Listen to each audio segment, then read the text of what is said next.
Всем привет! С вами Донджи. Около 2 месяцев назад я встретился с одним китайским парнем в Киеве, который приехал в Украину специально искать для себя девушку или будущую жену. Мы сидели в кафе, и он заметил, что рядом с нами сидела красивая девушка, но он очень боялся знакомиться с ней. Как неофициальный тренер по свиданиям, я пытался его мотивировать. Я сказал: смотри, ты же приехал в стране в течение войны, где летают ракеты.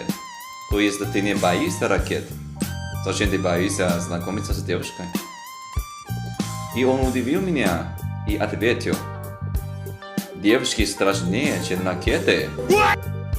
Вот, так бывает.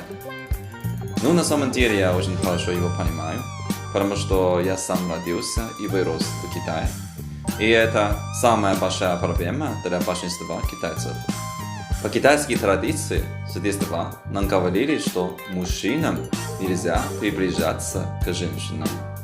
И секс – это самое худшее зло. В Китае мы никогда не обнимали девушек, когда прощаться, если они не наши девушки. Потому что физические контакты только считаются нормальными тогда, когда женщины со своими мужчинами и врачами.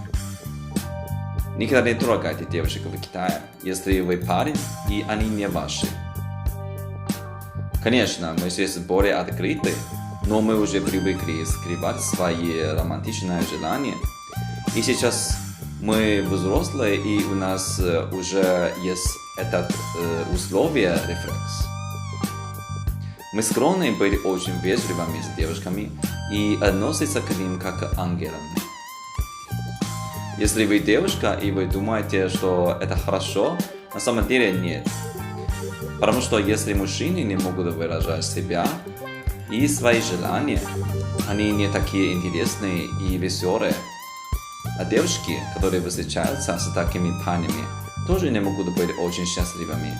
Когда я приехал в Украину 2 года назад, я заметил, что тут большинство парней не боится выражать себя. Это на самом деле очень хорошо и очень привлекательно. Поэтому я тоже говорю моим ученикам не бояться выражать себя девушкам. Когда ты боишься, это единственное время, когда ты можешь быть храбрым. И храбрость – это очень привлекательно. Как вы думаете, мужчины должны относиться к девушкам как к ангелам или говорить свои желания прямо? Оставите свои комментарии, пожалуйста. Кстати, наконец тот китайский парень подошел к той девушке в кафе, и после того он начал знакомиться с большими девушками. И сегодня он написал, что он наконец нашел свою девушку и свою любовь. Вот, как вы думаете, я сейчас могу назвать себя официальным тренером по свиданиям?